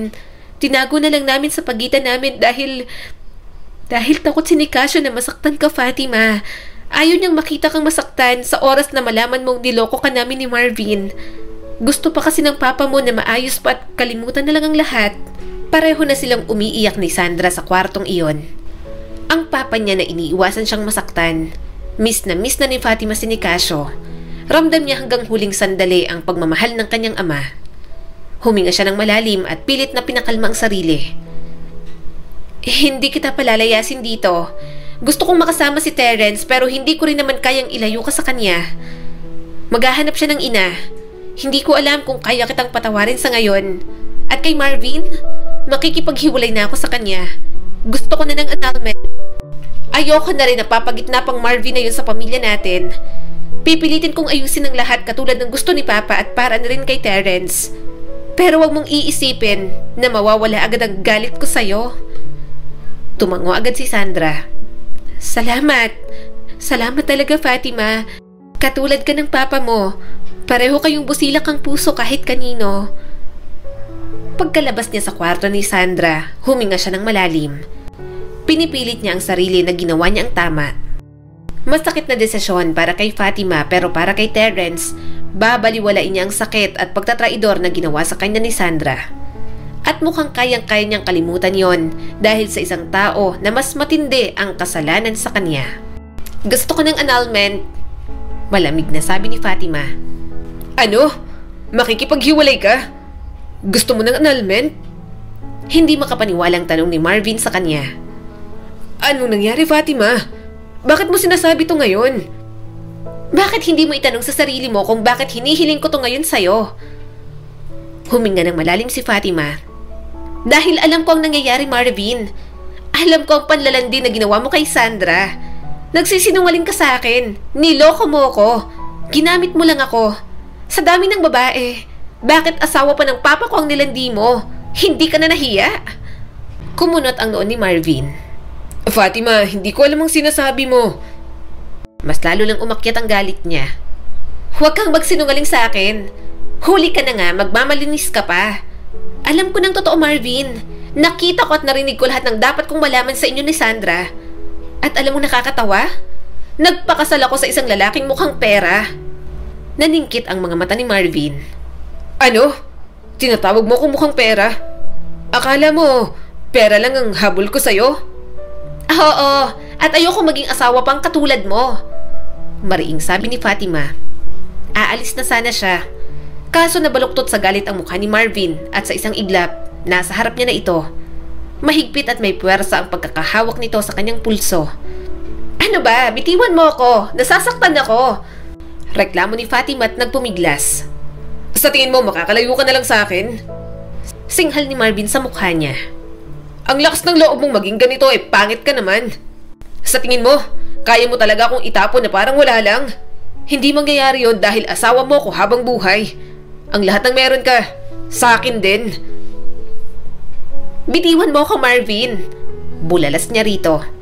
Pero hindi siya binitiwan ng kanyang asawa. Napahampas siya sa pader nang malakas nitong pinakawalan. Sisigaw na sana siya ng tulong pero mabilis nitong itinali ang kanyang bibig. Tumingala si Fatima kay Marvin. Kumabog ang kanyang dibdib sa takot at gulat. Hindi mo ko iiwan, Fatima. Nabaluktot ang mukha ni Marvin sa galit. Hindi mo ko iiwan pero kung gusto mo talaga, pwede naman. Ididispatcha na lang kita para sa akin lahat maiwan ang ari-arian mo. Kasi asawa mo nga ako, di ba? Pilit siyang kumakawala pero walang magawa ang katawan niya sa lakas nito. Sarkastikong tumawa si Marvin. Ano bang akala mo? May magkakagustong lalaking katulad ko sa pangit na katulad mo? Kung hindi ka lang mapera, hindi kita lalapitan. Nakaka-attract ang yamang meron ka, Fatima. Ganitong yaman ang gustong gusto ko pero ayaw mo na sa akin. Huwag kang mag-alala. Ayaw ko na rin sa'yo. Kapag nawala ka na, kaunting suyo lang kay Sandra, bibighin na ulit yun sa akin. At ikaw, hulaan mo kung ano mangyayari sa'yo. Malakas siyang umungot. Hindi siya makapalag ng malakas na sapakin ni Marvin ang mukha niya. Napailing si Marvin. Ang tapang. Akala mo kung sinong maganda. Huwag kang mag-alala. Isusunod agad kita sa tatay mo. Kailangan mawala ka na rin sa landas ko katulad ng ginawa ko kay Nicasio. Tumulo ang mga luha ni Fatima.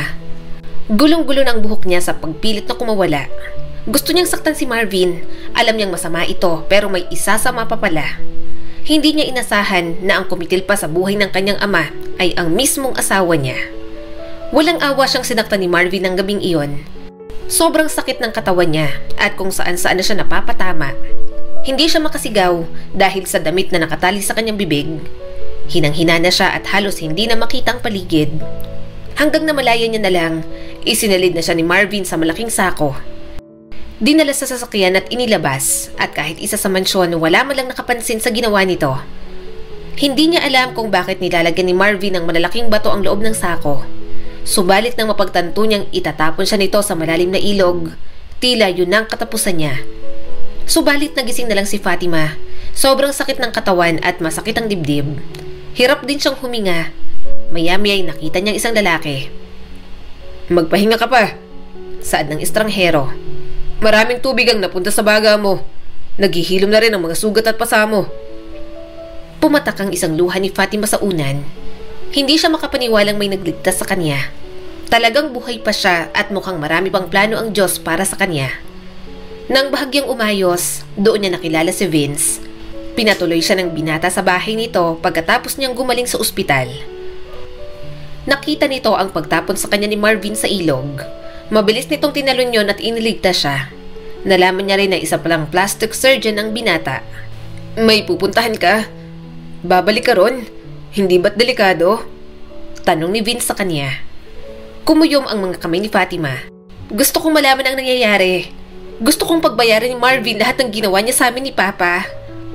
Napailing si Vince. "Pinasundan ko ang asawa mo. Nalaman ko na pinapaikot niya lahat ng tao na nasa paligid niyo. Nung una, na-declare kang nawawala. Pero biglang may nakitang bangkay na pinagluluksaan nila ngayon.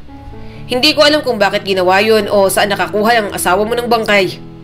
Pero alam ko, gusto niyang gawin yun para wala nang maghanap sa'yo." Napayuko si Fatima. "Salamat sa lahat ng tulong mo." Napabuntong hininga si Vince. "Kung kailangan mo pa ng tulong, magsabi ka lang, Fatima. Tutulong ako. Boring ng buhay ko, kaya ngayong natagpuan kita, pakiramdam ko may bagong kabuluhan pa para mabuhay." Katulad ng sinabi ni Vince, nakita nga ni Fatima kung paano siya pinagluksaan ng mga tao. Balot na balot ng hoodie jacket, pinanood ni Fatima ang sariling memorial. Nakita niya si Marvin na umaarte pang malungkot at tinatanggap ang mga nakikiramay. Nakita niya rin sina Sandra at Terrence na labis ang pag-iyak. Halos mapalahod na si Sandra habang hinahaplos ang kabaong niya. Aalis na sana si Fatima, subalit nakita niya si Lester. Parang wala ito sa sarili at nakatingin lang sa kabaong nasa unahan. Naninikip ang dibdib ni Fatima. Pagkatapos ng mga taon, muli niyang nakita ang dating matalik na kaibigan at ang lalaking kanyang sinaktan. Sa pananamit at kotseng dala, masasabi niyang umasenso na ito sa buhay. Maganda na rin ang build ng katawan at halos malamangan na nga ang kakisigan ni Marvin. Magkahalong saya at sakit ang nararamdaman ni Fatima nang makitang muli si Lester. "Anong kalokohan yan? Hayaan mong makita ko kahit sa huling sandali si Fatima. Buksan mo ang kabaong." Namumula ang mga matang hiyaw ni Lester. Tinulak naman ito ni Marvin. "Wala kang karapatan dito. Hindi nga sabi pwedeng buksan dahil sunog ng buo niyang katawan. Ano bang hindi mo maintindihan doon? Umalis ka na at huwag kang pumapal dito na para bang may karapatan ka sa asawa ko." Pinisil ni Fatima ang mga daliri nang malakas na sinapak ni Lester si Marvin. Nagkagulo na ron, mabuti na lang at marami ang pumigil. Ramdam na ramdam ni Fatima ang sakit at galit ni Lester. "Una, pumanaw nang hindi inaasahan si Sir Nicasio," mariing sabi ni Lester. "Ngayon si Fatima naman. Asawa mo siya kaya dapat binabantayan mo siya at pinoprotektahan mo sa lahat ng pagkakataon. Akala mo tapos na ako sa'yo, Marvin. Hindi pa ako tapos sa'yo. Aalamin ko lahat ang nangyari habang wala ako rito. Kung alam ko lang na magiging ganito ang buhay ni Fatima, una pa lang inagaw ko na siya sa'yo. Hindi na sana ako lumayo at narespeto ang pagsasama nyo. Wala kang kwentang asawa." Sumigaw na rin si Marvin. "Wala kang karapatan, Lester. Wala kang alam kaya umalis ka na. Ginugulo mo ang libing ng asawa ko." Galit na umalis si Lester. Walang ibang ginawa si Fatima kundi pagmasdan ang mga nangyayari. Mula noon hanggang ngayon, si Lester pa rin talaga bukod sa kanyang papa ang palagi siyang pinoprotektahan mula sa lahat. "Kailangan ko ng tulong mo, Vince." Buo ang loob na sabi ni Fatima pagbalik niya sa bahay ng binata.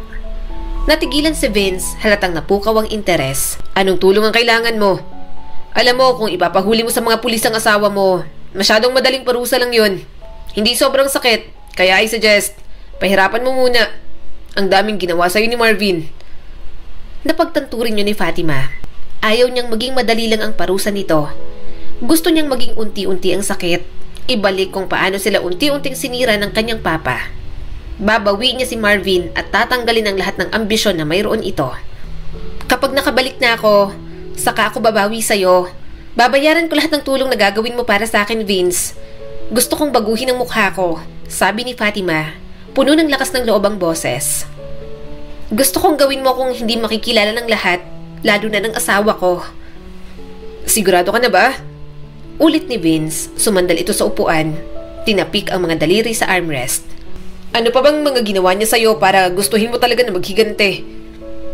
Nanliit ang mga mata ni Fatima habang humahakbang papalapit. Sinakta niya ako, Vince. Niloko niya ako. Nagsinungaling siya sa akin. Mukhang pera at tanging kayamanang mayroon lang ako ang gusto. At sinubukan niya pang wakasan ang buhay ko. Humalukip-kip si Vince. Kaya gusto mong burahin ang iyong sarili. Tuluyang mag-disappear. Hindi lang sa kanya kundi sa lahat. Tumango si Fatima. Alam na rin naman nila na wala na ako. Kaya bakit hindi na lang totohanin? Isa pa sa itsura ko, marami akong panghuhusgang natatanggap. Pakiramdam ko magiging malakas lang ako at mas matapang kung maganda na ako. Kapag maganda na ako, mas kaya kong irespeto at pansinin ng mga tao. Gusto kong makita ako ulit ni Marvin pero hindi malaman kung sino ako. Gusto kong maramdaman niya ang takot, na mapagtanto na wala siyang kontrol. Gusto ko siyang parusahan sa paraang hindi niya inaasahan. Gusto mo siyang sirain at sa palagay mo may magagawa yun kung babaguhin ang mukha mo? Tanong ni Vince. Kitang-kita na ngayon sa tono ang pagkatuwa. Umigting ang panga ni Fatima at kumikislap ang mga mata sa magkahalong galit at determinasyon. Gusto ko magdusa siya, Vince. Gusto kong burahin lahat ng inakala niyang alam niya tungkol sa akin. Sumandal si Vince at lumawak ang ngisi. Palagi kong iniisip kung anong pakiramdam na buong baguhin ang mukha ng tao. Kung sakali, sa'yo ko palang magagawa yun. Magagawa kitang maging isang taong hindi lang ibang itsura, kundi isang taong iba sa Fatima na nakilala ng lahat. Naningkit ang mga mata ni Fatima. Ano, tutulungan mo ba ako? Isang maikli at madilim na tawa ang pinakawalan ni Vince. Gusto ko ang ideyang tulungan kang makaganti. Hindi ko to ginawa para sa'yo. Ginagawa ko to para sa thrill na panoorin ang isang tao na ganap na nagbabago. Kinakabahan si Fatima pero buo na ang loob niya. Gusto niyang magkaroon ng bagong buhay. Babalik siya sa buhay ni Marvin na ibang mukha na ang dala. Inayos ni Vince ang buhok na nakatikwas sa mukha niya. Kapag natapos na ako sa'yo, hindi ka na makikilala ng mga tao sa nakaraan mo. Magiging bago kang tao at ibang buhay na ang gagampanan mo, Fatima. Marahang tumango si Fatima. Kung gayon, magsimula na tayo. Nakatayo si Fatima sa harap ng salamin. Tumitibok ng mabilis ang kanyang puso habang nakatingin sa refleksyon na nakatingin sa kanya pabalik. Makapigil hininga ang gandang mayroon siya ngayon. Dahan-dahan niyang hinawakan ang kanyang pisngi at hindi pa rin makapaniwala sa pagbabago.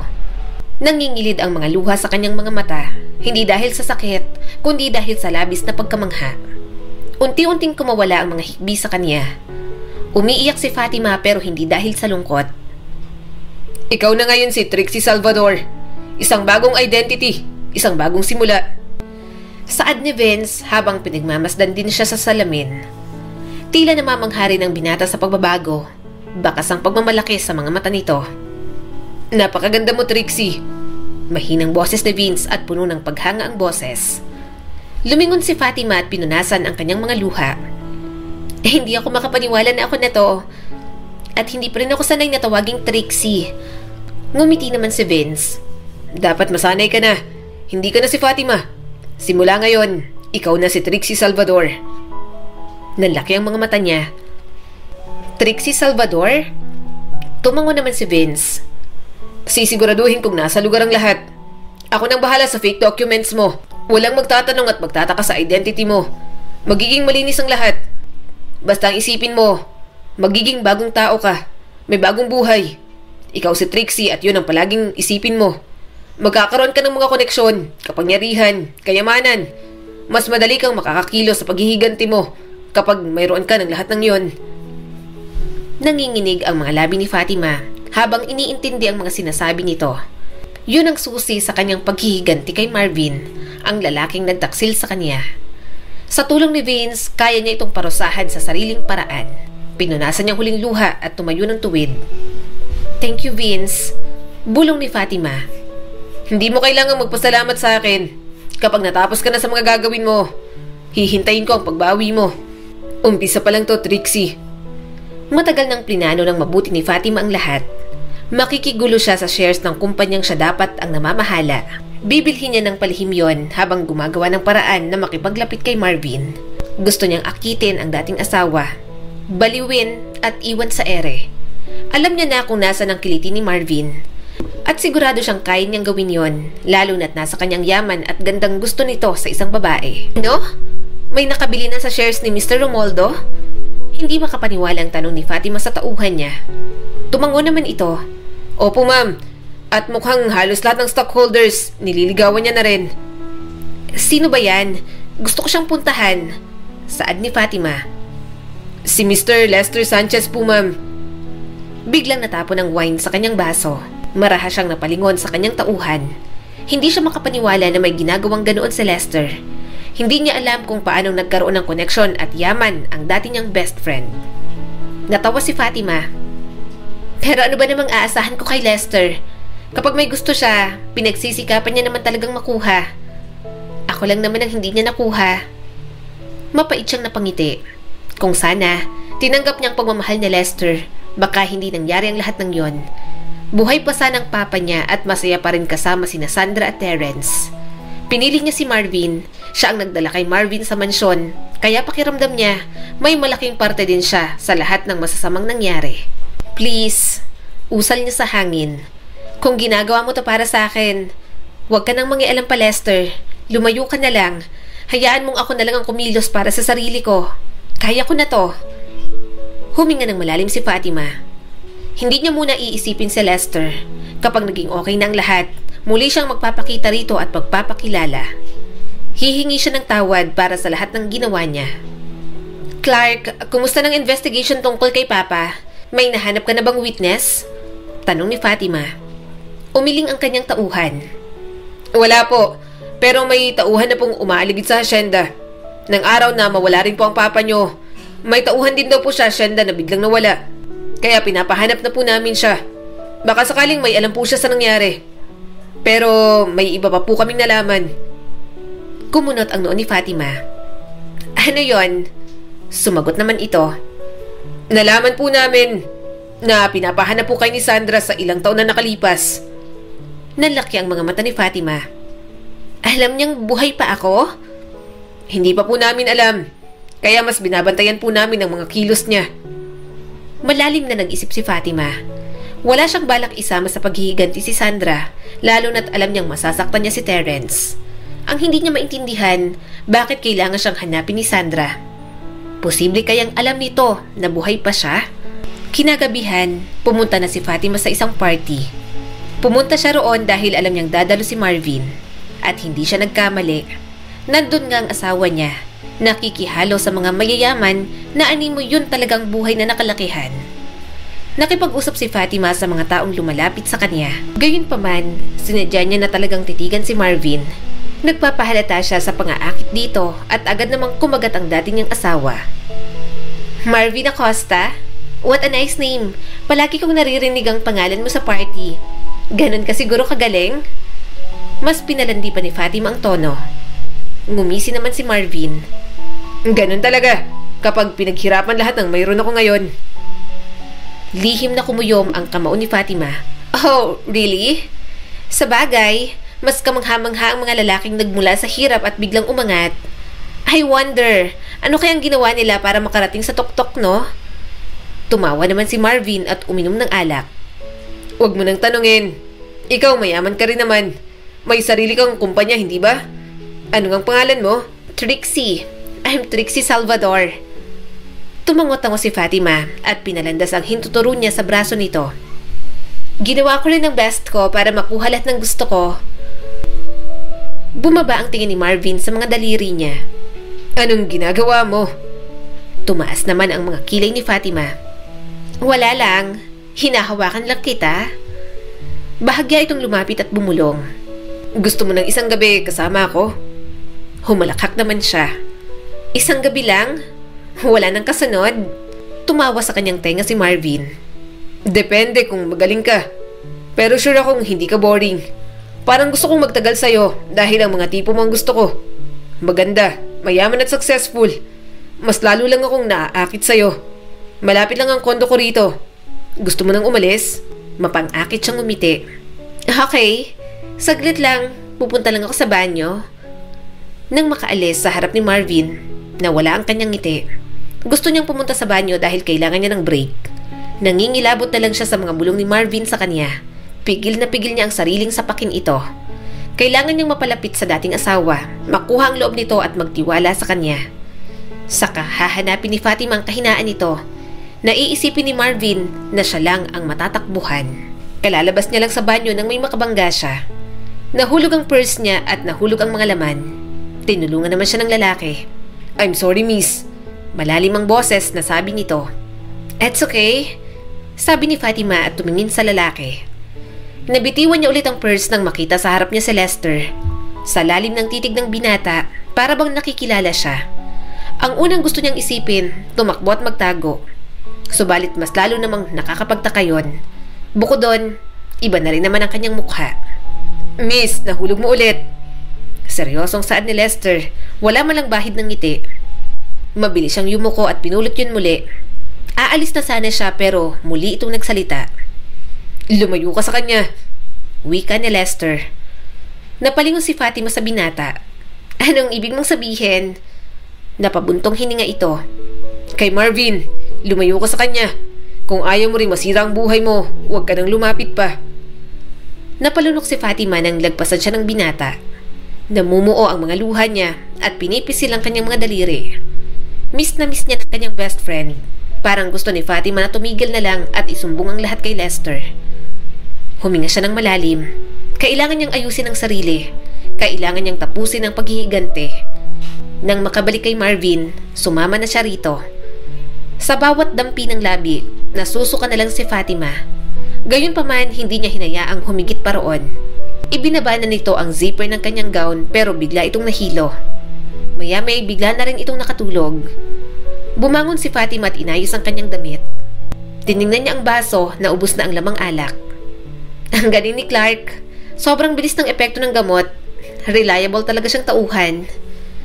Napatingin si Fatima sa walang hiya niyang asawa. Pwede naman siyang kumuha ng kutsilyo at saksakin na lang ito para matapos na. Gayunpaman, gusto niya mang maghigante. Hindi niya gagawin yon. Kontento na siya na makita si Marvin na unti-unting gumuho sa harap nito ang mga pinapangarap. Simula ng gabing yon, naging malapit sila ni Marvin sa isa't isa. Hindi lang personal na buhay, kundi pati kumpanya na pasok niya ng walang kahirap-hirap. Minsan pa nga kinukuha nito ang opinyon niya, pero lahat ng yon, hindi niya alam kung magagawa niya bang maayos ng dahil kay Lester. Nasa isang meeting sila ni Lester, kabadong-kabado siya dahil napapatingin ito sa kanya. Alam niyang curious ang binata sa kanya dahil siya nga ang madalas kasama ni Marvin. Pinilit na lang ni Fatima na hindi magpahalata. Yun nga lang, bawat kilos, tinitingnan talaga ni Lester. Kahit pagpisil ni Fatima sa mga kamay, napansin ito. At maya-maya, bigla na lang namungay ang mga mata ni Lester. Para bang biglang may naalala. Hindi ka kumakain ng mushroom? Tanong ni Lester sa kanya nang sabay-sabay silang mag-lunch kasama ng mga kamiting nila. Seryoso palagi si Lester kaya nagulat ang mga ito na pati yun ay napansin pa. Sino ba namang hindi makakapansin? Nakahilera sa gilid ng kanyang plato ang mga mushrooms na nakita niya sa pasta. Magkakilala na ba tayo dati? Marahang tanong ni Lester. Napalunok si Fatima. Aha? Wala akong maalala. Ngayon pa lang kita nakita. Napatingin ulit si Lester sa plato niya. Allergic ka sa mushrooms? Hindi mo dapat kinakain ng pasta na yan kung meron. Umiling si Fatima. Wala naman. Nakakasuka lang ang lasa para sa akin.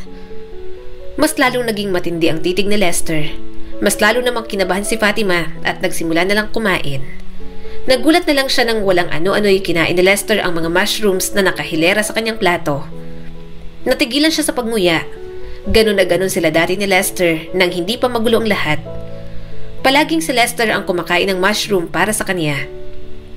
Mukhang nahanap ko na. Mahinang usal ni Lester. Kumunot ang noo ni Fatima. Ang ano? Hindi na ito muling sumagot at kumain na lang. Gulong-gulo siya sa inasal ng binata. Kaya nang malaman niya mula sa tauhan, nabigyang linaw na ang lahat. Ibig sabihin, dalawa sila ni Lester na naghahanap sa akin ng patago? Tanong ni Fatima. Tumango naman si Clark. Opo ma'am, lumapit po si Sandra kay Lester at nagpapatulong para hanapin ka. Mukhang nagdududa rin po na may ginawa si Marvin sa inyo. At nalaman na rin po namin na nalaman ni Sandra na wala talagang katawan sa kabaong. Mukhang wala pong ideya si Marvin na alam po yun ni Sandra. Sinapo ni Fatima ang kanyang noo. Hindi lang siya ang kumikilos para sa hustisya. Pati ang mga taong malalapit sa kanya, kumikilos na rin. At ang sinabi pa lang ni Lester kanina, mukhang nagdududa na ito na hindi siya si Trixie, kundi si Fatima. Pero sa lahat ng yun, hindi niya inasahang si Sandra pa ang magpapahanap sa kanya. Malaki ang naging kasalanan nito, pero mukhang nagsisisi na talaga. Pakiramdam niya ay biktima lang din ito sa pagiging makasarili at gahaman ni Marvin. Mukhang wala rin itong alam na si Marvin ang kumitil sa buhay ni Nicasio. At natatakot siyang sa pagkilos nito, mapahamak pa ang mag-ina. Hindi niya kakayanin kung madadamay ang kapatid niyang si Terence. Please, dagdagan yung mga tao sa hasyenda. Siguraduhin yung mababantayan sina Sandra at Terence. Ayoko mapahamak sila. Utos ni Fatima. Tumango naman ito. Masusunod po ma'am. At dumating na nga ang araw ng paghihigante. Nakita niya na ang testigo sa ginawa ni Marvin kay Nicasio. Naghanda na rin siya ng ebidensya para sa sarili niya. Pero bago yon, babaliwin niya muna ito sa gumuho nitong pangarap. Traitor ka, Trixie! Ipinagkatiwala ko sa iyong kumpanya ko dahil nalulugi na. Pero mas lalo mo lang sinira. Sigaw ni Marvin sa kanya. Natawa si Fatima. Kumpanya mo? In the first place, kumpanya ko to. Kayamanan ko na inaangkin mo. Mas lalong tumindi ang galit ni Marvin. Anong pinagsasasabi mo? Humakbang siya palapit. Hindi mo na ba talaga ako nakikilala, mahal kong asawa? Napaatras si Marvin. Oh, Fatima? Ang galing mo. Pinalakpakan niya pa ito. Kilalang kilala mo talaga ako. Pero hindi mo alam na naloko kita. Oo, Marvin. Ako ang asawa mong sinaktan, niloko, tinapon sa ilog at pinagtangkaan ng buhay. Wala ka nang kawala sa mga kasalanan mo. Mabubulok ka sa bilangguan. Hindi mo... Naubos si Fatima nang biglang humigpit ang kamay nito sa leeg niya. Nanlaki ang mga mata ni Marvin at gigil na gigil sa kanya. Inabot niya ang vase at ipinukpok sa ulo nito pero hindi man lang dumaing. Mabuti na lang dumating sa Lester. Kinuha nito si Marvin at mabilis na hinampas sa pader. Walang awang sinapak ito ng paulit-ulit ni Lester. Ubong-ubo naman si Fatima at ibinalik ang normal na paghinga. Simula ng araw na yon, nabilanggo na nga si Marvin. Patong-patong din na kaso ang nakuha nito. Vince, maraming salamat sa lahat ng tulong mo. Mahigpit niyang niyakap si Vince. Hindi ko magagawa lahat ng to kung hindi dahil sa'yo. Hinagod ni Vince ang kanyang likod. Okay lang. Basta bumalik ka rito pagkatapos mo sa mansyon. Baka hindi ka na naman bumalik. Para sa akin, ikaw pa rin si Trixie. Napangiti lang si Fatima. Oo naman, saka hindi ako pwedeng magtagal sa mansyon dahil sa negosyo ko sa Manila. So, asahan mong magkikita pa tayo. Pupuntahan ko lang sina Sandra at Terence. Bumalik na nga siya sa mansyon para magpakilala kina Sandra at Terence. Iyak nang iyak si Sandra nang makita siya. Sa dami nang nangyari, napatawad niya na ang asawa ng kanyang papa. Kakalimutan niya ng lahat dahil alam niyang pareho lang silang naging biktima ni Marvin. Sorry, nagtaka ako noon na basta ka nalang nawala. Akala ko pumanaw ka na talaga pero nakita ko ang kabaong. Walang katawan doon. Nagduda na ako kay Marvin nang malaman kong si Marvin din ang dahilan ng pagpanaw ng papa mo. Mas lalo akong nagalit. Umiiyak na sabi ni Sandra. Nagbago na talagang itsura mo. Ako pa rin to, Sandra. Matagal na kitang napatawad. Pagkatapos ng mahabang usapan, nakipagbanding naman siya kay Terence. Natatawa na lang siya dahil naninibago ito sa kanyang itsura. Kinagabihan, si Lester naman ang kasama niya. Panay ang halik nito sa kanyang kamay at mahigpit ang hawak doon. Para bang natatakot ito na mawala siya ulit. Sorry kung sinaktan kita noon. Hinaplos ni Fatima ang mukha nito. Umiling naman si Lester. Mahal kita, pero ayokong pilitin ka kung hindi mo naman talaga ako kayang mahalin.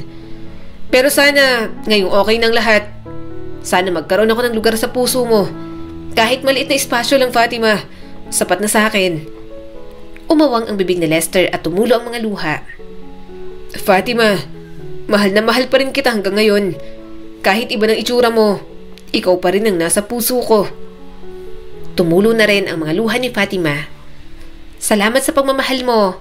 Ang dami-dami mo nang nagawa para sa akin.